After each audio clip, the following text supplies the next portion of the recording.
तो चलिए बच्चों शुरुआत करते हैं एक नया टॉपिक के साथ। Sequence and series 11th maths का टॉपिक। और ये जो सीरीज है जेई मेन और एडवांस के हिसाब से चल रही है। ठीक है, तो आप इसमें अपने एकेडमिक के साथ मेंस और एडवांस की भी प्रिपरेशन कर सकते हैं एकदम फ्री ऑफ कॉस्ट। तो चलिए शुरुआत कर रहे हैं। मैं आप सभी का वेलकम करता हूँ वाणी क्लासेस पर। चलिए शुरू करते हैं। तो बच्चों हमें जो है, जैसा कि चैप्टर का नाम है सीक्वेंस एंड सीरीज, यहाँ पर हमको 3 वर्ड देखने को मोस्टली मिलते हैं। पहला है आपका सीक्वेंस। सीक्वेंस क्या होता है? दूसरा होता है प्रोग्रेशन। क्या होता है प्रोग्रेशन? इसको थोड़ा सा इधर लिख देता हूं मैं, प्रोग्रेशन।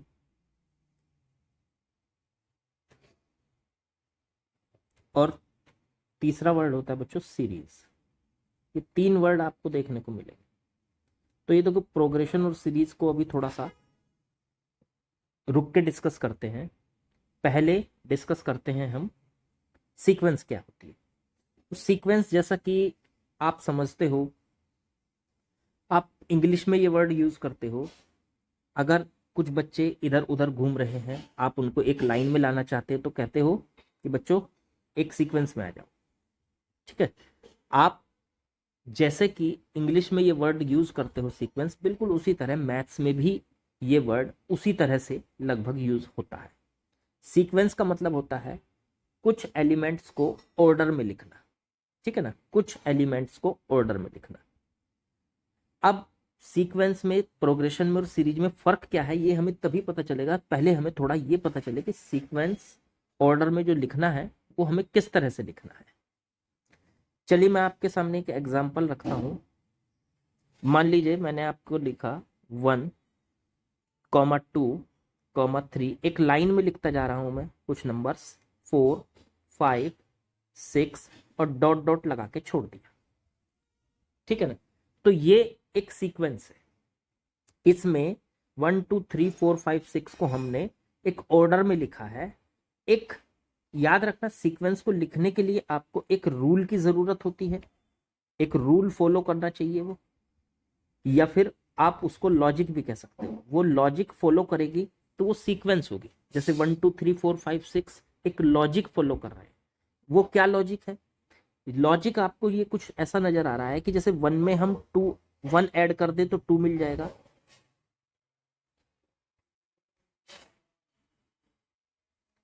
2 में 1 ऐड करेंगे 3 मिलेगा। 3 में 1 ऐड करेंगे 4 मिलेगा। 4 में 1 ऐड करेंगे 5 मिलेगा। इस तरीके से आप 1 ऐड करते जाइए, उससे नेक्स्ट टर्म मिलती चली जाएगी। ठीक है, तो ये एक रूल या कह लीजिए एक लॉजिक फॉलो हो रहा है। तो ये एक सीक्वेंस है। सीक्वेंस में मेन चीज ये होती है कि आपको नेक्स्ट टर्म के बारे में पता होना चाहिए। नेक्स्ट टर्म आप निकाल सकते हो अगर आपके पास एक सीक्वेंस है और उसको जहां पर भी हम छोड़ दें उससे अगली टर्म आप कैलकुलेट कर पाए। That is sequence. तो सीक्वेंस में मेन चीज है कि वो एक रूल को फॉलो करती है, या ये कह लीजिए वो एक लॉजिक को फॉलो करती है। ठीक है, वो एक मैथमेटिकल लॉजिक भी हो सकता है और वो एक वर्बल लॉजिक भी हो सकता है। देखो एक और एग्जांपल रखूंगा मैं आपके सामने। जैसे मान लीजिए मैंने कहा हमारी एक शॉप है और उस शॉप पर डेली का कलेक्शन हम एक रजिस्टर में लिखते हैं, और उसका कलेक्शन कुछ इस तरह से आता है। मान लीजिए पहले दिन का कलेक्शन 1200 रुपीज आया। उससे नेक्स्ट डे का कलेक्शन 1300 रुपीज आया। उससे नेक्स्ट डे का कलेक्शन आपका 1100 रुपीज आया। और उससे नेक्स्ट डे का कलेक्शन 500 रुपीज आया। अभी देखो ये थोड़ा सा रैंडम चल रहा है। इसमें ऐसा नहीं है कि आप अगली टर्म सिर्फ सीक्वेंस को देख के पता लगा सकते हो। आपको इसके लिए रजिस्टर देख के बताना पड़ेगा कि अगले दिन उससे अगला आपका जो अमाउंट है वो क्या आएगा। तो इसके लिए आपको क्या देखना पड़ेगा? रजिस्टर देखना पड़ेगा, या ये कह लीजिए आपको दुकान पे उस शॉप पे बैठना पड़ेगा और पूरे दिन का कलेक्शन चेक करना पड़ेगा। लेकिन जो कलेक्शन आएगा वही तो आप यहाँ पे लिखेंगे ना। तो यहां पर भी एक रूल के थ्रू इसमें डिजिट्स लिखे जाते हैं। रैंडम एकदम से ऐसे नहीं कह सकते आप कि एकदम रैंडम है। आप ये कहोगे कि एक रूल है। रूल क्या है कि शॉप का अमाउंट या शॉप का कलेक्शन डेली का आपको यहां लिखना है। तो जो आएगा, अगर वो 1300 आ रहा है तो 1300 ही लिखना पड़ेगा, उसके अलावा तो आप उसमें कुछ नहीं लिख सकते ना। तो आपको नेक्स्ट टर्म जो है वो एकदम डिफाइन है कि नेक्स्ट टर्म हमको उस रूल के हिसाब से ही देखनी पड़ेगी। अब रूल क्या है यहाँ पे, या लॉजिक क्या है यहाँ पे? लॉजिक है हमारा कि हमको दुकान का कलेक्शन लिखना है। तो आपका जो यहाँ पे रूल बन रहा है वो है collection of shop on daily basis. ठीक है ना? तो डेली का कलेक्शन देखना है हमें शॉप का, तो हमें यहां पे वही टर्म लिखनी होगी जो हमारा कलेक्शन हुआ है। तो इसका मतलब यहां के लिए टर्म फिक्स है, वो लॉजिक के अकॉर्डिंग ही लिखनी है। ये भी एक सीक्वेंस है। ठीक है? तो हमेशा ऐसा नहीं होता कि सीक्वेंस में आपका जो लॉजिक होगा या रूल होगा वो सिर्फ मैथमेटिकल होगा। ठीक, एक और एग्जांपल मैं आपके सामने रख रहा हूं। जैसे मान लीजिए आपके किसी किसी सीक्वेंस में आपको सीक्वेंस देखकर ही पता चल जाता है कि इससे नेक्स्ट टर्म क्या आने वाली है, और किसी किसी सीक्वेंस में अगर आपको नेक्स्ट टर्म देखनी है तो आपको उस रूल को फॉलो करके और तब आपको आगे बढ़ना होता है। जैसे 1, अगली टर्म है 1 2, उससे अगली टर्म है 1 2 3, उससे अगली टर्म है 1 2 3 4। तो कोई भी देखकर पहचान जाएगा कि उससे नेक्स्ट टर्म 1 2 3 4 5 होगी। ठीक है? इसी तरीके से आप इसकी टर्म्स लिख रहे हैं। तो ये सीक्वेंस को देखकर आपने पता लगा लिया कि नेक्स्ट टर्म क्या है। ठीक बच्चों, एक और एग्जांपल लेता हूं मैं। जैसे आपने लिखा 3, उससे नेक्स्ट टर्म 5, उससे नेक्स्ट टर्म 7, उससे नेक्स्ट टर्म 9, फिर 11। इस तरीके से आप देख रहे हैं। देखो इसमें भी सीक्वेंस देख के साफ साफ पता चल रहा है कि 3 फिर 5, हर एक में 2 ऐड हो रहा है, +2 और अगली टर्म हमें मिल रही है +2 और नेक्स्ट टर्म हमें मिल जाएगी। तो इससे नेक्स्ट टर्म जो हो जाएगी वो अपने आप +13 हो जाएगी। इस तरीके से आप इस सीक्वेंस में पता लगा पा रहे हैं। तो कुछ में सिर्फ सीक्वेंस को देख के आप पता लगा पा रहे हो, लेकिन उसमें भी वो रूल तो फॉलो हो रहा है ना। तो वो रूल फॉलो होना जरूरी है, वो रूल फॉलो होना जरूरी है। तो ये कभी कभी रूल मैथमेटिकल, या ये कह लीजिए वो लॉजिक जो होता है मैथमेटिकल होता है, और कभी कभी वो वर्बल होता है। जैसे कलेक्शन, शॉप का जो कलेक्शन था वो वर्बल था। अभी जैसे आप एक और एग्जांपल ले लो कि आप डेली गोल्ड का रेट लिखते हैं, गोल्ड का भाव लिखते हैं। मान लीजिए आज आपने लिखा कि आज गोल्ड का भाव 51,000 था, अगले दिन 51,500, उससे नेक्स्ट डे 52,000 हो गया। ठीक है? इस तरीके से गोल्ड का भाव हर दिन बदल रहा है। तो आप अगर पूरे महीने उसको लिखते हैं तो ये भी एक सीक्वेंस है, लेकिन इस सीक्वेंस में कोई मैथमेटिकल लॉजिक नहीं है। ये हमारी सिर्फ रूल पे डिपेंड करता है। तो यहां पर रूल क्या है? यहां पर रूल है कि हमें डेली का डेली गोल्ड का रेट चेक करना है। तो यहां पर रूल क्या है हमारा? Checking rate of gold daily. तो डेली गोल्ड का रेट चेक करना है, तो उसी से ही हमारी ये सीक्वेंस बन रही है। तो सीक्वेंस में ध्यान दीजिएगा, सीक्वेंस में एक रूल फॉलो होता है। हमेशा वो रूल मैथमेटिकल हो जरूरी नहीं है, लेकिन लॉजिक होना चाहिए। कोई भी लॉजिक होगा तो वो सीक्वेंस है। तो किन्हीं भी नंबर्स को एक ऑर्डर में लिखना, एक लाइन में लिखना, बीच में कॉमा लगा के, उसको सीक्वेंस कहते हैं। और वो सीक्वेंस एक रूल को फॉलो करती है या लॉजिक को फॉलो करती है। ठीक, अब यही सीक्वेंस आपकी, जैसे आप एक और कहते हो, जैसे आपके पास एक और ले लेता हूं मैं एग्जांपल, प्राइम नंबर्स लिख रहे हैं हम। तो प्राइम नंबर में क्या,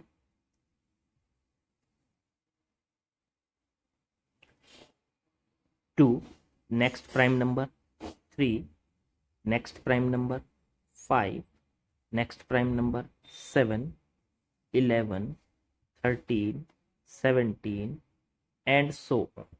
इस तरीके से प्राइम नंबर आपके बन जाते हैं। तो इसमें लिस्ट में आपको साफ साफ नजर आ रहा है कि ये प्राइम नंबर की लिस्ट है, ठीक है, ये सीक्वेंस प्राइम नंबर की। तो अगला प्राइम नंबर 17 से नेक्स्ट प्राइम नंबर हमको पता है 19 होता है, तो इसमें 19 ही आएगा। 19 से नेक्स्ट वाला हमें पता है 23 होता है, तो 23 ही आएगा, ठीक है। तो इस तरीके से ये सब सीक्वेंस हो गई। तो यहाँ पे क्या रूल काम कर रहा है, देखो ये कोई मैथमेटिकल रूल के साथ साथ आप कह सकते हो कि प्राइम नंबर का रूल काम कर रहा है यहाँ पे। तो रूल क्या है, प्राइम नंबर्स, प्राइम नंबर्स। तो प्राइम नंबर्स को आपको देखना है, प्राइम नंबर्स को आपको बढ़ते हुए ऑर्डर में, इंक्रीजिंग ऑर्डर में लिखते जाना है, ठीक। ये प्राइम नंबर्स हम इंक्रीजिंग ऑर्डर में लिख रहे हैं। तो ये यहाँ पर सीक्वेंस को लिखने के लिए आपको एक रूल या एक लॉजिक की जरूरत होती है बच्चों। तो समझ में आना चाहिए हमें सीक्वेंस क्या होती है। अब इसके बाद बात आती है, एक नेक्स्ट वर्ड आता है आपका प्रोग्रेशन। प्रोग्रेशन क्या है, देखो प्रोग्रेशन जो है वो एक पर्टिकुलर टाइप की सीक्वेंस होती है, ऐसी सीक्वेंस जिनकी nth टर्म आप लिख पाओ। जैसे देखो पहली सीक्वेंस थी, उसकी nth टर्म आप अगर लिख पा रहे हो तो उनको हम प्रोग्रेशन कहते हैं। जैसे आप देखो, आपने पढ़ा भी है 10th में या 9th में एपी आती है, तो वहां पे आपने पढ़ा है कि ये जो शुरुआत में ये एपी बन रही है, तो एपी की nth टर्म आप इसको ऐसे देखोगे, पहली टर्म क्या है 1, दूसरी टर्म क्या है 2, तीसरी टर्म 3, फोर्थ 4, फिफ्थ 5, सिक्स्थ 6। तो nth टर्म अगर लिखोगे, nth टर्म को मैं ऐसे लिखूंगा an, ठीक है ना। तो nth टर्म अगर लिखोगे तो nth टर्म इसकी n आ जाएगी, ठीक है। nth टर्म क्या आ जाएगी, इस सीक्वेंस की, पहली वाली सीक्वेंस की nth टर्म आ जाएगी n क्या है यहाँ पे, नेचुरल नंबर, नेचुरल नंबर मतलब 1 2 3 सब कुछ हो सकता है, ठीक है। तो किसी की भी nth, कोई भी सीक्वेंस अगर ऐसी है जिसकी आप nth टर्म लिख पा रहे हैं तो वो प्रोग्रेशन बन जाती है। तो प्रोग्रेशन की खासियत क्या होती है, जिसकी हम nth टर्म लिख पाए। तो ठीक है, तो such sequence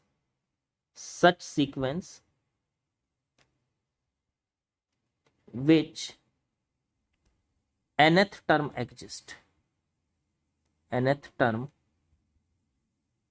exist with mathematical rule के साथ वो उसकी nth टर्म एग्जिस्ट करती हो, तो उसको हम प्रोग्रेशन कहते हैं। मैथमेटिकल रूल इज कॉल्ड, या आर कॉल्ड लिखो, सीक्वेंसेस कर दो इनको, सीक्वेंसेस आर कॉल्ड प्रोग्रेशंस, ठीक है। तो प्रोग्रेशन हमको समझ में आ गया, प्रोग्रेशन क्या होती है। तो सीक्वेंस में से ही प्रोग्रेशन निकल के आती है। देखो दोनों में डिफरेंस है, ये बहुत बार आपको पता नहीं होता, लेकिन जो एनसीईआरटी में बिल्कुल एकदम लिखवा रखा है, या जो लिख रखा है वो मैंने आपको एक्सप्लेन किया है, सब कुछ एनसीईआरटी से ही एक्सप्लेन किया है ये।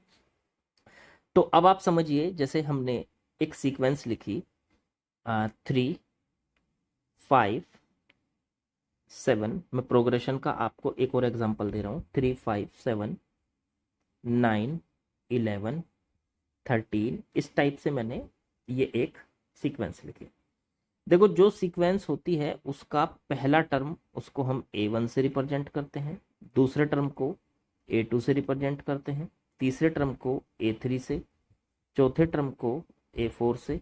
इसी तरीके से nth टर्म को हम करेंगे, मान लीजिए यहाँ पे nth टर्म आ गई AN से, यहाँ पे जो भी nth टर्म आएगी हमारी उसको हम AN से रिप्रेजेंट करें। तो nth टर्म होती है हमारी AN से, हम उसको रिप्रेजेंट करते हैं। चलिए ठीक है, तो सीक्वेंस को हम किस तरह से लिख सकते हैं, सीक्वेंस को हम A1, A2, A3, A4, और जिसकी हम nth टर्म लिख पाए वो सीक्वेंस क्या बन जाती है, प्रोग्रेशन। तो ये क्या है, ये एक सीक्वेंस है, लेकिन इसकी हम nth टर्म देखो लिख पा रहे हैं AN, तो ये सीक्वेंस बन गई प्रोग्रेशन। प्रोग्रेशन तो प्रोग्रेशन एक ऐसी सीक्वेंस होती है जिसकी हम nth टर्म लिख सकते हैं, nth टर्म कैलकुलेट कर सकते हैं।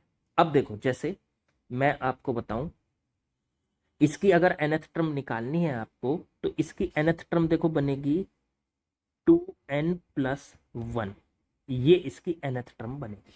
अभी देखो मैं आपको करके दिखाता हूं। अगर इसकी nth टर्म 2n+1 है, और मैंने कहा कि यहाँ पर जो जब भी आप कोई सीक्वेंस निकालते हैं तो उसमें जो ये n की वैल्यू रखते हैं, सीक्वेंस कोई भी कैलकुलेट करो, हमेशा ये नेचुरल नंबर होती है। अब नेचुरल नंबर्स क्या होते हैं? नेचुरल नंबर्स होते हैं 1 2 3 4, ये सब कुछ रख सकते हो, ठीक है। तो अगर आपको पहली टर्म निकालनी है तो n की जगह 1 रख दीजिए। देखो यहाँ पर n की जगह, यहाँ पर n की जगह 1 रख दीजिए, तो यहाँ भी n की जगह 1 आ जाएगा। तो 2 × 1+1 माने 3। देखो पहली टर्म आ गई, सीक्वेंस की पहली टर्म, ठीक है। बेसिकली प्रोग्रेशन की पहली टर्म भी इसको कह सकते हो आप। a2 निकालना है तो n की जगह 2 रख दीजिए, तो 2 × 2+1 माने 5 आ गया। तो ये आ गई देखो दूसरी टर्म a2। फिर a3 निकालना है तो n की जगह 3 रख दीजिए, तो 2 × 3+1, और ये आपका 7 आ गया। तो ये जो आपके पास सीक्वेंस है या प्रोग्रेशन कह लीजिए आप इसको, इसके सारी टर्म्स आप निकाल सकते हैं। एनसीईआरटी की जो इसमें पहली एक्सरसाइज है वो इसी बेसिस पर दी हुई है। उसमें n की जगह 1 2 3 करके उन्होंने किसी क्वेश्चन में पूछा है पहली 5 टर्म्स निकालिए, किसी में पूछा है आपकी 10 टर्म्स निकालिए, इस तरीके से nth टर्म दे के सब कुछ पूछा है, ठीक है। तो वो आप इजी है, वो अपने आप करेंगे आप, क्योंकि मैं बताऊंगा आप लोगों को जेई मेन और एडवांस के अकॉर्डिंग। तो मैं इतने इजी कंसेप्ट को आपके सामने सॉल्व नहीं करूंगा, मतलब एक्सरसाइज सॉल्व नहीं करूंगा, मैंने एग्जाम्पल आपको इस तरीके का दे दिया। एक और दे देते हैं, अगर आपको ज़रूरत है तो एक और एग्जाम्पल इस तरीके का ले लेते हैं। जैसे आपको दिया है किसी सीक्वेंस की nth टर्म n × n+1 है, ठीक है। तो आपको इसकी पहली 5 टर्म्स लिखनी है। Right first 5 terms. तो पहली 5 टर्म लिखने के लिए a1 n की जगह 1 रखिए, तो 1 × 1+1, तो ये आ चुका है 2। फिर a2 n की जगह 2 रखिए, तो 2 × 2+1, ये आ चुका है 6। a3 तो n की जगह इस बार 3 रखिए, तो 3+1 12। फिर a4 तो ये आ चुका है आपका 4 × 4+1 और 20। फिर a5 तो 5 × 5+1 और ये आ चुका है 30। इस तरीके से आप इस सीक्वेंस के 5 टर्म लिख सकते हैं, 2, 6, 12, 20, 30, ठीक है। यही हमारा आंसर, ये हमारे पास एक सीक्वेंस बन जाती है। बेसिकली इसकी nth टर्म डिफाइन है, तो आप इसको प्रोग्रेशन भी कह सकते हो। ये क्या है? प्रोग्रेशन। तो प्रोग्रेशन क्या है? सीक्वेंस का ही एक पर्टिकुलर केस है। प्रोग्रेशन अपने आप में क्या है? सीक्वेंस का ही एक पर्टिकुलर केस है। ठीक होगी बच्चों बात? तो सीक्वेंस और प्रोग्रेशन में आपको क्लियर डिफरेंस नजर आ गया होगा। आगे बढ़ते हैं, बात करते हैं। एक वर्ड आया था इसमें, सीरीज। सीरीज क्या है? तो बच्चों सीरीज होता है जब हम सीक्वेंस के, देखो A1 A2 A3 up till AN, ये सारे एलिमेंट हैं सीक्वेंस के, इन सब के बीच में अगर प्लस लगा दें, ये क्या है अपने आप में? ये एक सीक्वेंस है, या फिर इसको प्रोग्रेशन भी कह सकते हैं, क्योंकि इसकी nth टर्म निकाल सकते हैं हम। प्रोग्रेशन। अब ठीक है, ये सीक्वेंस है या प्रोग्रेशन कह लीजिए।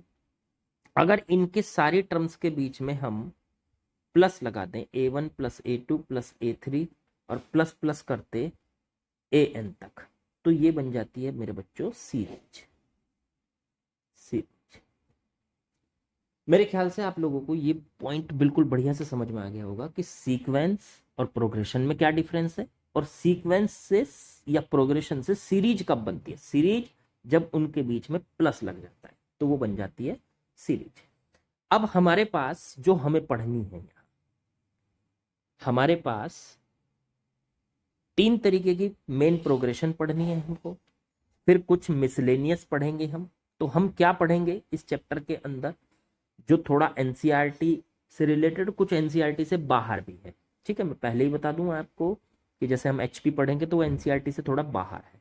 तो हम 3 तरीके की प्रोग्रेशन यहाँ पढ़ेंगे बच्चों। पहली अर्थमेटिक प्रोग्रेशन,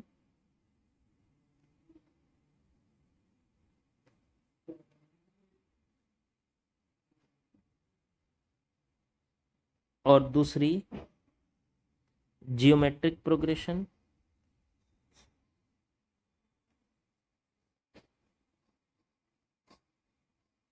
और तीसरी आती है आपके पास हार्मोनिक प्रोग्रेशन।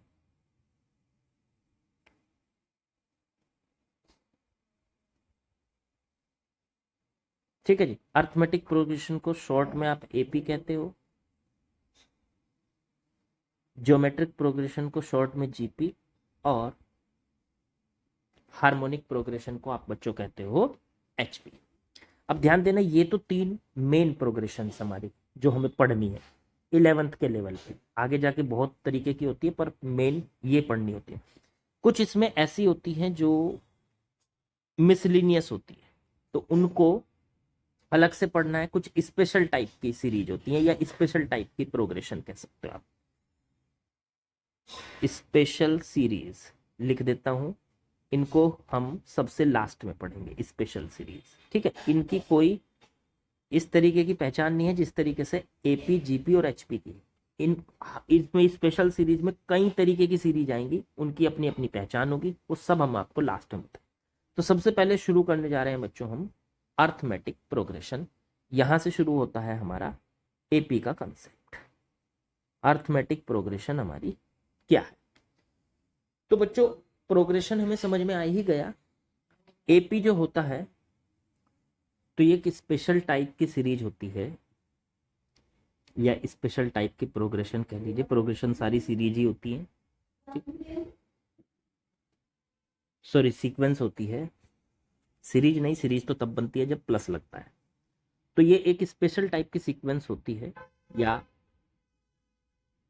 प्रोग्रेशन भी आप इसको कह सकते हैं, जिसकी अगर पहली टर्म अगर ए है तो अगली टर्म ए प्लस डी होगी। मतलब पहली टर्म में डी ऐड करके हमें नेक्स्ट टर्म मिलेगी, फिर उसमें डी ऐड करेंगे, उससे नेक्स्ट टर्म मिलेगी, फिर उसमें डी ऐड करेंगे, उससे नेक्स्ट टर्म मिलेगी, और इस तरह से आप डी ऐड करते जाइए, आपको नेक्स्ट टर्म मिलती चली जाए। ठीक है, देखो पहली टर्म में आपने डी ऐड किया, नेक्स्ट टर्म मिल गई, प्लस डी ऐड किया।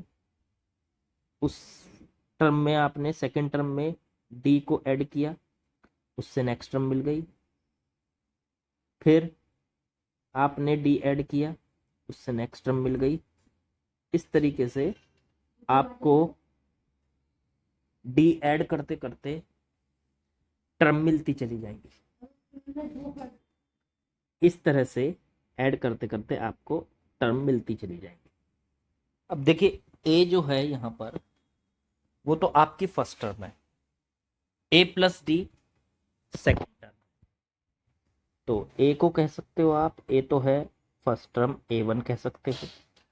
ए प्लस डी को सेकेंड टर्म A2 कह सकते हो।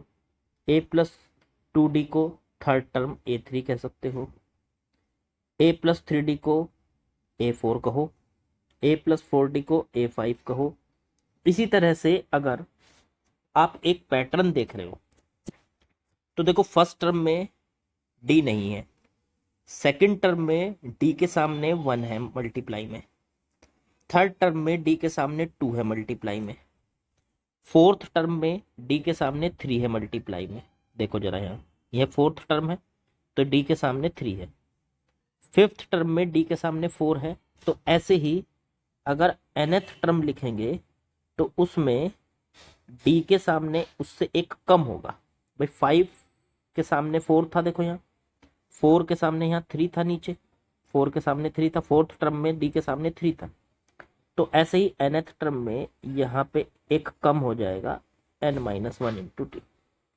ये समझना कि एपी की खासियत होती है और उसकी nth टर्म क्या होती है।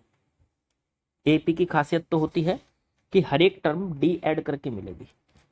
ए यहां पर फर्स्ट टर्म कहलाती है, फर्स्ट टर्म, और डी को कहते हैं हम यहां पर कॉमन डिफरेंस, कॉमन डिफरेंस। और एपी की जो nth टर्म है वो a plus n-1 into D के बराबर होता है। तो ये एपी का nth टर्म का फॉर्मूला हमारे पास आ जाता है बच्चों। ठीक हो गई बात। तो इसको आप फिर से देख सकते हो कि एक पैटर्न बन रहा था। पहली टर्म में डी नहीं है, दूसरी टर्म में डी के सामने 1 है, तीसरी टर्म में यहाँ 3 है, a3, तो यहाँ एक कम है, डी के सामने जो है उससे एक कम है। ऐसे ही फोर्थ टर्म में यहाँ 4 है, देखो जहाँ पे मैं पेन चला रहा हूँ देखो 4 है, तो यहाँ पे डी के सामने उससे एक कम है। ऐसे ही यहाँ 5 है फिफ्थ टर्म में, तो यहाँ नीचे डी के सामने 4 है, एक कम है। तो ऐसे ही nth टर्म में यहाँ n होगा तो यहाँ पे डी के सामने उसमें से एक कम होगा तो n-1। तो ये nth टर्म का फॉर्मूला बन जाता है हमारा एपी का। तो एपी एक ऐसी सीरीज है, उसकी खासियत ये है कि उसकी जो भी फर्स्ट टर्म के आगे जितनी भी टर्म्स होंगी वो हमेशा अपने से प्रीवियस टर्म में डी ऐड करके मिलेगी। या ये कह लीजिए कि अगर हमको नेक्स्ट टर्म चाहिए तो प्रीवियस टर्म में डी ऐड करो, नेक्स्ट टर्म हमेशा हमको मिल जानी है। ठीक है, इस तरीके से आप एपी की कैलकुलेशन करते हैं बच्चों। अब देखो इसका एक एग्जाम्पल देता हूं मैं आपको एपी का। फॉर एग्जाम्पल मान लीजिए आपके सामने 2, फिर उसके बाद 5, फिर उसके बाद 7, फिर उसके बाद 9, 11, 13, इस तरीके से एक सीरीज लिखी हुई है। सॉरी 3 से शुरू करो, उसको 3 से, 2 की जगह 3 करो। 3, फिर 5, फिर 7। तो अगर आप इसको ध्यान से देख रहे हो तो देखो 3 में 2 ऐड किया, 5 आ गया। फिर 5 में 2 ऐड किया तो 7 आ गया। फिर 7 में 2 ऐड किया तो 9 आ गया। इस तरीके से ये सीरीज आगे बढ़ गई। तो इस सीरीज की खासियत ये होती है एपी की कि एक ही नंबर को आप ऐड करते चले जाइए, उससे नेक्स्ट टर्म मिलती चली जाएगी। चलिए, तो यहां से इस सीरीज की मान लीजिए हमको nth टर्म लिखनी है, nth टर्म लिखनी है। तो ये जो nth टर्म होगी ये कितनी होगी, उसके लिए फॉर्मूला है ए एन बराबर a प्लस n-1 इंटू में टी। ए हो गई आपकी फर्स्ट टर्म, फर्स्ट टर्म है हमारी 3 sir, plus n-1 into D.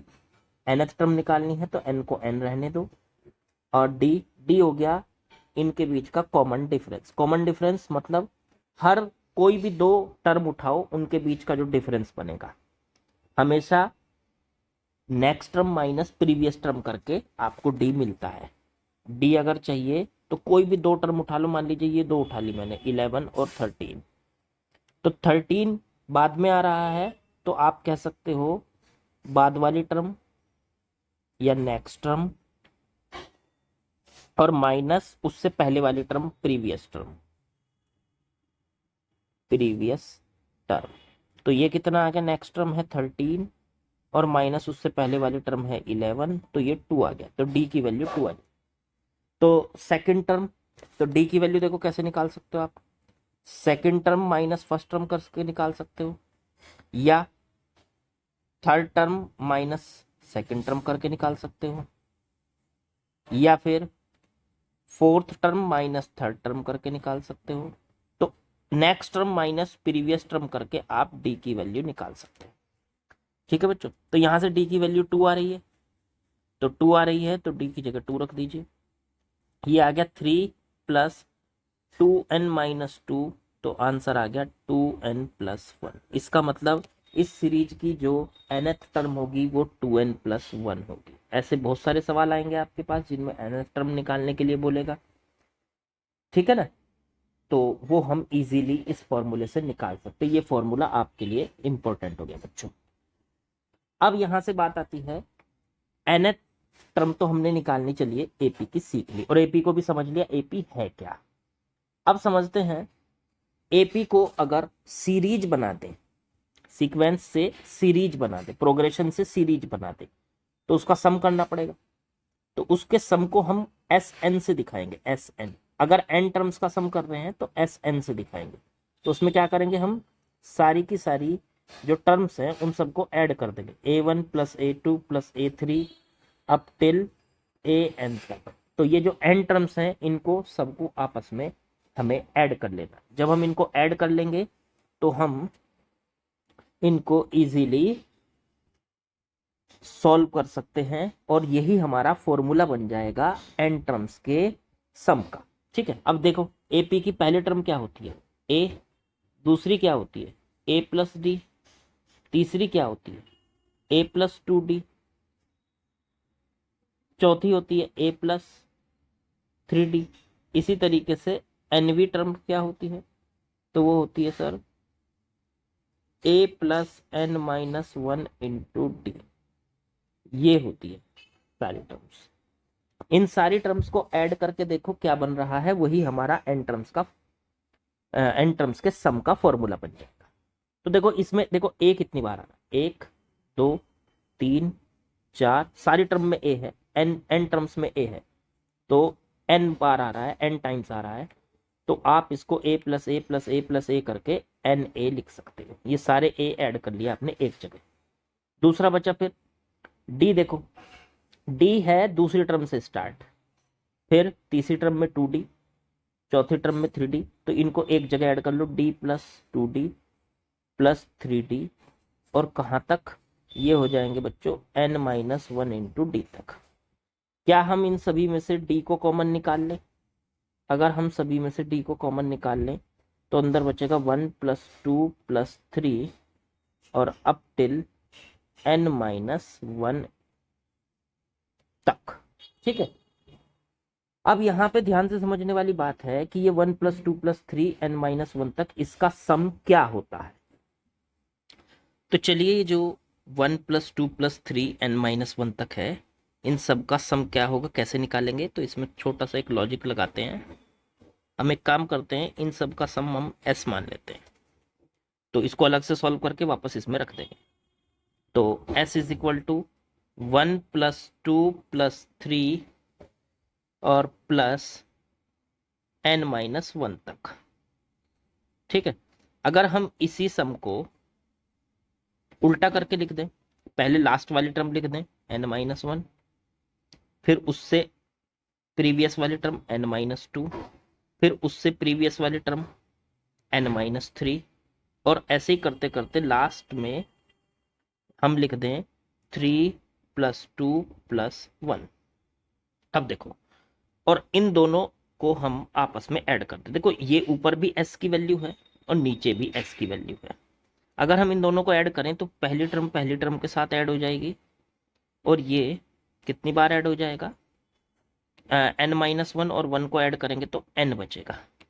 फिर प्लस दूसरी टर्म इसकी दूसरी टर्म के साथ ऐड हो जाएगी, 2 से 2 कट जाएगा तो ये भी n बचेगा।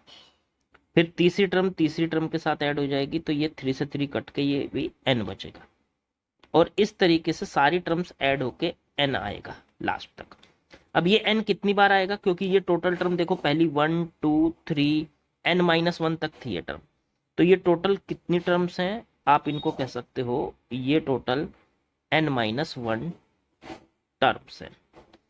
तो n-1 टर्म्स हैं, तो n बार इनको ऐड करके कितना आ जाएगा आपका। अभी देखो जैसे आप x + x + x को n बार ऐड कर दोगे तो कितना आ जाता है nx। ऐसे ही इसको n-1 टाइम्स ऐड कर दिया आपने तो n-1 इंटू में n आ जाएगा, और इधर s + s बच्चों 2s आ जाएगा, 2s। तो s की वैल्यू कितनी निकल के आ गई, n-1 इंटू n बटे में 2।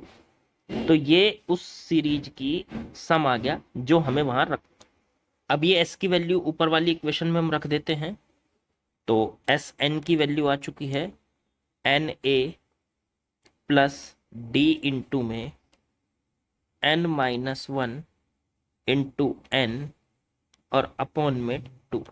उस सीरीज की जगह हमने इसकी वैल्यू रख दी।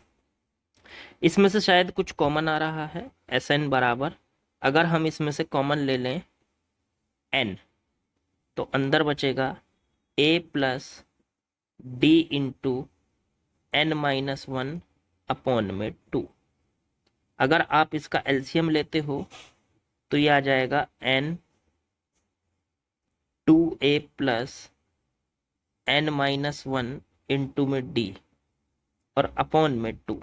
ये 2 बाहर निकाल लीजिए, तो फॉर्मूला बन जाता है n/2 2a plus N minus one into में d। बच्चों, ये एपी के n टर्म्स का सम आप इस फॉर्मूले से निकालेंगे। बार बार जब भी आपको निकालना है एपी के n टर्म्स का सम, तो आप इस फॉर्मूले से निकालेंगे। ठीक, कुछ एग्जांपल्स आपके सामने करूंगा सॉल्व। कुछ आर डी शर्मा से होंगे, कुछ आपके जो है कुछ आर डी शर्मा जो है, आप ये मत समझना कि ये 12th वाली या 11th वाली से होंगे। ये जो इंजीनियरिंग के लिए आर डी शर्मा की बुक आती है, उसके लिए जो जेई मेन और एडवांस के लिए आती है, उसी में से क्वेश्चंस आपको मैं कराऊंगा। अच्छे लेवल के क्वेश्चन कराऊंगा, पुराने आए हुए क्वेश्चंस भी कराऊंगा। तो सारे के सारे आपको आइडिया लगता चला जाएगा कि कितना आसान है मैथ्स, अगर उसको प्रॉपरली पढ़ा जाए तो। ठीक, चलिए, तो यहाँ से हम पहला क्वेश्चन उठाते हैं। तो चलिए, पहला क्वेश्चन मैंने आपके सामने लिख दिया बच्चों, इसका सॉल्यूशन करेंगे। ठीक है, इन्होंने कहा है टी आर जो है वो rth टर्म है ऑफ एन एपी, किसी एपी की rth टर्म है। अब वो जो एपी है उसकी ना तो हमें फर्स्ट टर्म पता और ना ही उसका कॉमन डिफरेंस पता, तो हम लेट कर लेते हैं कि फर्स्ट टर्म तो उसकी ए है। ठीक बच्चों, और कॉमन डिफरेंस उसका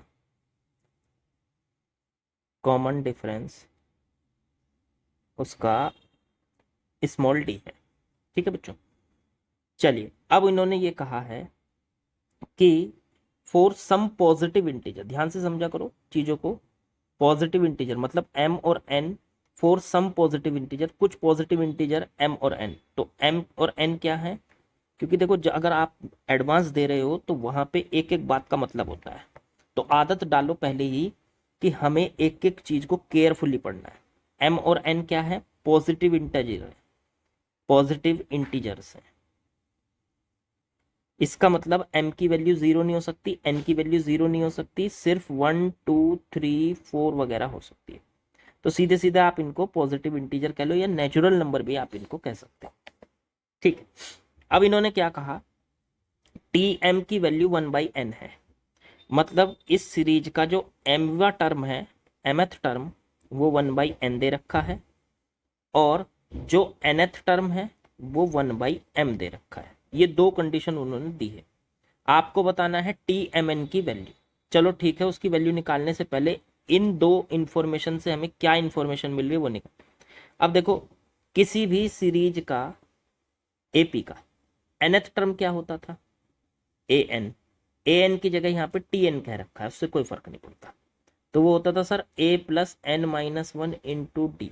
तो चेक करो, ऐसे ही यहाँ पे mth टर्म जो होगा tm की जगह लिख सकते हैं हम a plus m minus one into d बराबर 1/n, और ऐसे ही tn की जगह लिख सकते हैं हम a plus n minus one into में डी बराबर 1/n। ये दो इक्वेशन बन गई, इसे कह दो फर्स्ट इक्वेशन, इसे कह दो इक्वेशन नंबर सेकंड। क्या हम इन दो इक्वेशन से इस सीरीज के बारे में सब पता लगा सकते हैं? हाँ, सीरीज के बारे में देखो दो चीजें चाहिए, एक तो फर्स्ट टर्म चाहिए ए और एक उसका कॉमन डिफरेंस टी। अगर ये पता चल गया तो सीरीज पूरी पता चल जाएगी। तो इन दोनों इक्वेशन को आपस में सॉल्व कर लो, एक के नीचे एक लिखो, a plus m minus one into में डी बराबर 1/n, और नीचे a plus N minus one into में डी बराबर 1/n। अगर हम दोनों इक्वेशंस को आपस में माइनस कर दें तो शायद ए से ए कट जाएगा और इसमें से डी कॉमन आके m-1 और माइनस का n+1 हो जाएगा और इंटू में डी बराबर 1/n माइनस 1/n। यहां से 1 से 1 कैंसिल हो गया, ये m-n इंटू में डी बराबर, इधर का एल्शियम ले लो mn, m-n आ चुका है, ये भी m-n से m-n कट गया और d बराबर 1/mn आ गया। देखो यहाँ पे एक चीज ध्यान देना, कोई भी चीज किसी से जब कटती है तो वो जब जीरो नहीं होगी तब कटती है। अब ये ध्यान दो कि अगर इसका मतलब कोई भी दो पॉजिटिव इंटीजर हैं ये, तो ये इक्वल नहीं होने चाहिए। इक्वल होंगे तो फिर ये नहीं कट सकता, क्योंकि फिर m-n की वैल्यू क्या बन जाएगी, जीरो, और जीरो से जीरो कभी कटता नहीं है। तो ये छोटे छोटे पॉइंट हैं जो जेई में, एडवांस में खास तौर से बहुत काम आते हैं। ठीक है, तो यहाँ से हमें पता चल गया डी की वैल्यू। क्या हम यहाँ से ए की वैल्यू भी पता कर सकते हैं? तो बिल्कुल कर सकते हैं। ए की वैल्यू, अगर हम डी की वैल्यू किसी इक्वेशन में रखते हैं तो ए की वैल्यू हमें पता चल जाएगी। तो हम मान लीजिए फर्स्ट इक्वेशन में रखने जा रहे हैं, देखो ये वाली इक्वेशन फर्स्ट, तो ये थी ए प्लस m-1 इंटू डी बराबर 1/n, a plus m-1 into d, d की जगह रख दीजिए 1/mn बराबर 1/n। इसकी मल्टीप्लाई कीजिए, a प्लस इसकी अगर अंदर मल्टीप्लाई करें तो m के अंदर m/mn माइनस 1/mn बराबर 1/n। m से m कट गया, a plus 1/n minus 1/mn is equal to 1/n। 1/n cancel हो गई तो a की वैल्यू 1/mn आ गई। तो देखो यहाँ से फर्स्ट टर्म हमको पता चल गई, डी हमको पता चल गया, तो बस समझो सीरीज के बारे में सब कुछ हमें पता चल चुका है। अब हमको क्या निकालना है उस पर ध्यान दीजिए। तो टी एम एन हमको निकालना है। टी एम एन का मतलब हो गया ए प्लस एम एन, देखो यहाँ पे एन की जगह एम एन है तो एम एन -1 आ जाएगा यहाँ पे भी, इनटू में टी। ए की वैल्यू रख दीजिए 1/mn plus mn-1 into D की जगह भी 1/mn मल्टीप्लाई 1/mn, इसकी मल्टीप्लाई अंदर करेंगे तो mn अपॉन में mn और माइनस 1/mn। देखो mn 1/mn प्लस और 1/mn माइनस कट गए आपस में, mn से mn कट के आपस में 1 आ गया। तो इसका मतलब इस सीरीज का जो mn टर्म होगा, mn टर्म, वो 1 होगा। तो ऑप्शन हमारा सी करेक्ट हो जाता है। ये जेई में भी आया था लेकिन काफ़ी पुराना सवाल है, और उसके बाद वेस्ट बंगाल वाले में भी, जेई में भी आया हुआ है। ठीक है, लेकिन आसान था बिल्कुल। चलिए नेक्स्ट क्वेश्चन लेते हैं। चलिए नेक्स्ट क्वेश्चन बच्चों आपके सामने लिख दिया मैंने, इसको करते हैं जरा। इन्होंने दिया है इस बार A1 A2 A3, A1 A2 A3 up till an+1 तक। कितने टर्म है इसमें? n+1 terms. देखो 1 से लेके 2 फिर 3 फिर n+1, तो कितने टर्म्स हो गए टोटल? n+1। चलिए, इन्होंने कहा ये एक एपी में है, मतलब ये एक एपी बना रहे हैं टर्म्स सारे मिलकर। ठीक है, तो आपको बताना है 1/A1 A2 1/A1 A2 plus 1/A2 A3 plus 1/A3 A4, इस तरीके से आपको ऐड करना है कहाँ तक? 1/an+1 तक बच्चों। तो इसकी वैल्यू क्या आएगी ये हमसे पूछा है। तो देखो इसकी वैल्यू के लिए फिर देखो आपको ऑप्शन भी दे रखे हैं 4, तो इनमें से ऑप्शन को भी करेक्ट बताना है कौन सा है। इसमें थोड़ा सा एक लॉजिक लगेगा। एपी की क्या खासियत होती है? एपी की खासियत होती है सर उसका कॉमन डिफरेंस सेम होता है, सारी टर्म्स का कॉमन डिफरेंस सेम होता है। तो कॉमन डिफरेंस जो होता है डी, वो कैसे निकलता है? वो निकलता है नेक्स्ट टर्म में से प्रीवियस टर्म को माइनस कर दो।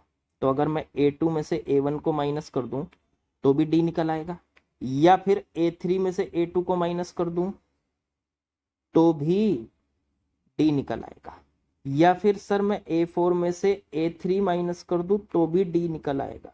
तो आपस में इनको माइनस करते चले जाओ तो डी निकलता चला जाओ। अच्छा, अगर मैं लास्ट टर्म में से पहले वाली टर्म, अब देखो ये an+n+1 टर्म है, उससे पहले कौन सी आ रही होगी, an। तो अगर मैं लास्ट टर्म an+1 में से उससे पहले वाली टर्म an माइनस कर दूं तो भी डी निकल आएगा। तो यहाँ पे यही लॉजिक है कि यहाँ पे ये जो डी की वैल्यू है वो क्या क्या हो सकती है, वो हो सकती है A2 माइनस A1 भी, A3 माइनस A2 भी, A4 माइनस A3 भी, सारी ये आपस में बराबर है। अब देखो जो हमसे पूछा है उसमें अगर हम 1/A1 A2 प्लस 1 थोड़ा सा लॉजिक लगेगा यहाँ पे, ये जो लॉजिक है यही पहचानने हैं धीरे धीरे, और वो धीरे धीरे आपको पहचान होने लगेगी। लॉजिक क्या है देखना जरा, A2 A3 और प्लस 1 में A3 A4, इस तरीके से हम 1/an इसका सम करना है। एक काम करते हैं हम, इसमें लॉजिक ये लगेगा कि हम इसमें पूरी सीरीज में इसमें डी से मल्टीप्लाई कर देते हैं। अगर डी से मल्टीप्लाई करोगे बच्चों तो बाहर डी से डिवाइड भी करना पड़ेगा, क्योंकि मल्टीप्लाई कर रहे हो तो डिवाइड भी करो। अब क्या हम इसको डी को बाहर रहने देते हैं 1/, इस डी को, पहले वाले डी को देखो, मैं A2 माइनस A1 लिख दूं क्योंकि डी की वैल्यू A2 माइनस A1 है, बिल्कुल A2 माइनस A1 और बटे A1 A2। फिर प्लस अगले वाले डी को मैं A3 माइनस A2 लिख दूं, देखो ये रहा, बिल्कुल A3 माइनस A2। क्यों कर रहा हूं मैं ऐसा, अभी पता चल जाएगा आपको। ऐसा हम इसलिए कर रहे हैं क्योंकि नीचे A1 A2 है तो ऊपर भी मैं डी की वैल्यू A2 और A1 की टर्म में ही रख रहा हूँ। अब जैसे अगली टर्म में नीचे A2 A3 है तो डी की वैल्यू मैं A3 और A2 की टर्म में ही लिखी। ऐसे ही उससे अगली टर्म में देखो A3 और A4 है तो उससे अगली टर्म में मैंने A4 माइनस A3 ही लिखना है डी की वैल्यू।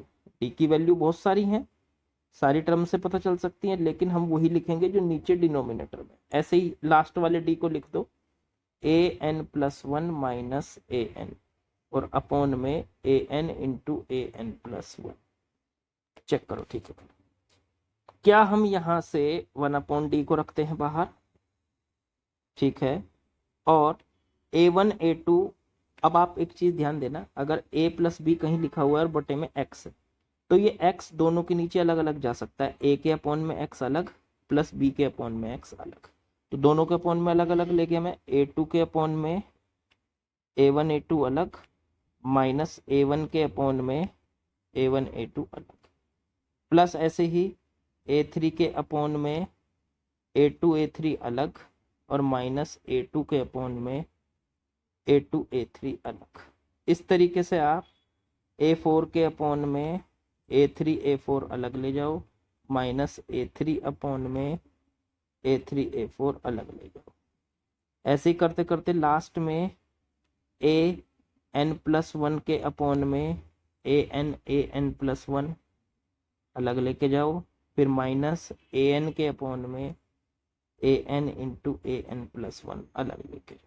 ये सारी टर्म्स को अलग अलग करके फायदा देखो, A2 से A2 कट रहा है, इसमें A1 से A1, A3 से A3, A2 से A2, A4 से A4, A3 से A3, an+1 से an+1, an से an। क्या ये सारी सीरीज कुछ ऐसी बन गई, 1/में A1 माइनस 1/में A2, फिर प्लस 1/में A2, फिर माइनस 1/में A3, फिर प्लस 1/में A3, फिर माइनस 1/में A4। इस तरीके से आप सीरीज को लिखेंगे और ये 1/में an और माइनस 1/में an+1 बन।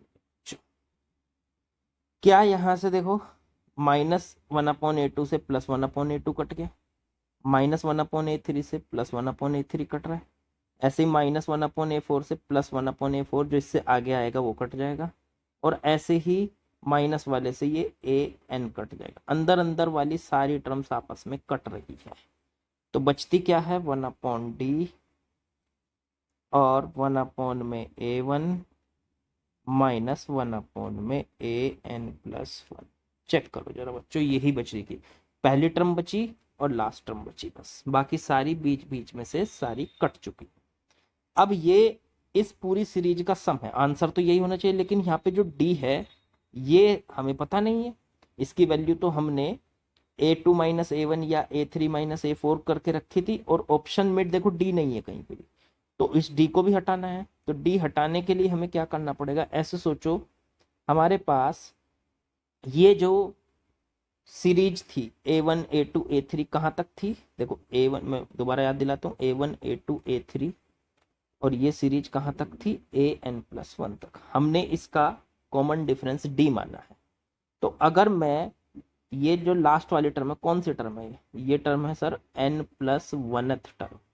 n+1th टर्म का फॉर्मूला लगा के AN+1 की वैल्यू निकालूं तो AN+1 की वैल्यू क्या आएगी, तो वो आएगी, फॉर्मूला याद करो AN का, AN का फॉर्मूला होता था nth टर्म का A+n-1 इंटू डी, लेकिन n की जगह आप क्या रख रहे हो n+1, तो n+1 माइनस वन, n+1 और इंटू में डी। अब a क्या है, फर्स्ट टर्म देखो, फर्स्ट टर्म यहाँ पे क्या है A1, तो A1 आ गया है।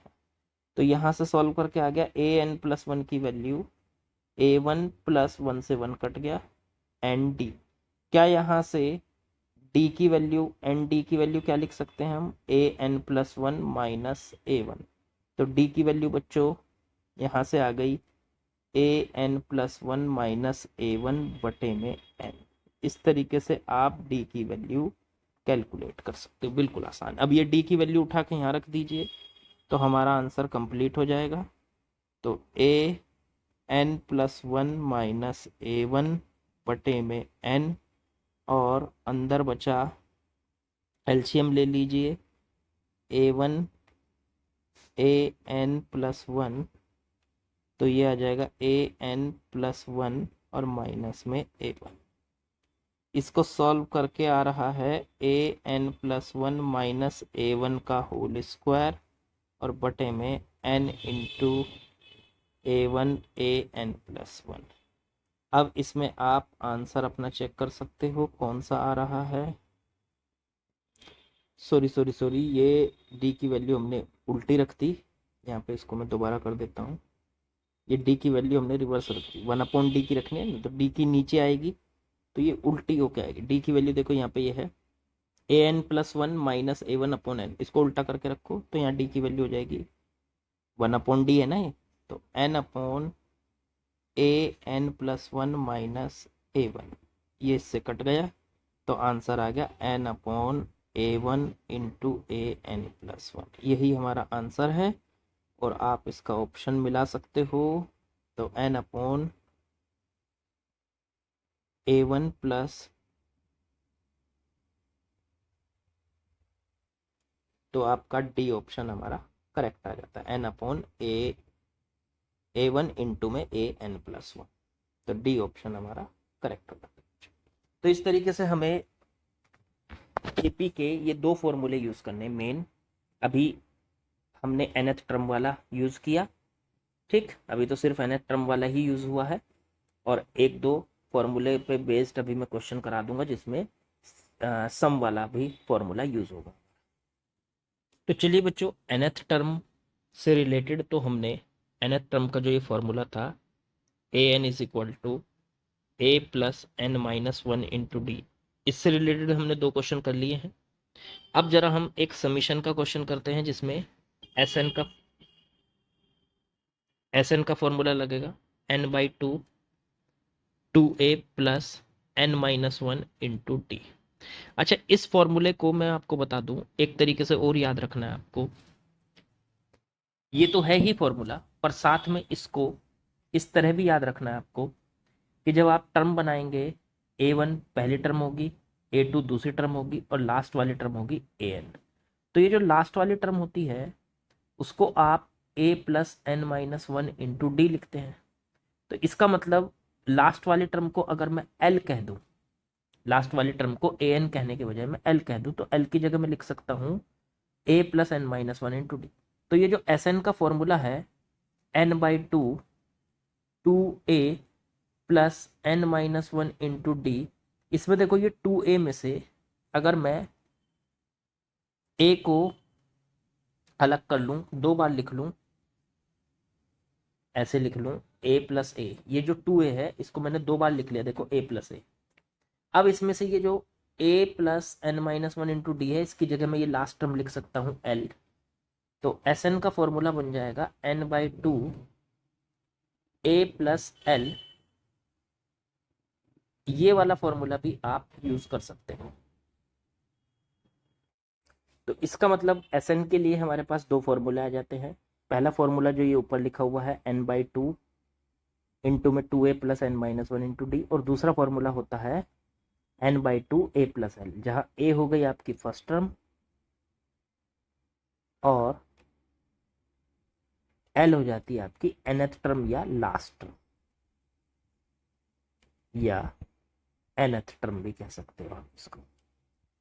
ठीक है, तो Sn के लिए 2 फॉर्मूले। तो अभी तक यहां से जो समरी निकल कर आई, ये 3 फॉर्मूले हैं। पहला nth टर्म, AP की nth टर्म होती है an is equal to a plus N minus one into D, और n टर्म्स का सम Sn जो होता है वो होता है n/2 into 2a plus N minus one into D, और दूसरा एक और होता है n/2 a प्लस एल, ये भी होता है, जहाँ l यहाँ पे लास्ट टर्म। तो Sn के लिए ये 2 मेन फॉर्मूले यूज करने हैं और an के लिए आपको ऊपर वाले 2 फॉर्मूले यूज करने हैं। चलिए मैं आपके सामने एक क्वेश्चन लिख रहा हूँ, इसमें हमको n टर्म्स का सम बताना होगा। अब मान लीजिए मेरे पास एक सिंपल सा ही सवाल ले रहे हैं, ठीक है। तो मेरे पास एक मान लीजिए यहाँ से इस टाइप का क्वेश्चन है, जिसमें हमें 5 प्लस 10 प्लस 15 प्लस इस सीरीज को ऐड करके 20 टर्म्स तक का सम निकालना है। फाइंड, सिंपल सा सवाल ले रहा हूँ पहले, सम ऑफ 20 टर्म्स। तो Sn का फॉर्मूला होता है n/2 2a दोबारा से लिख देता हूँ थोड़ा सा,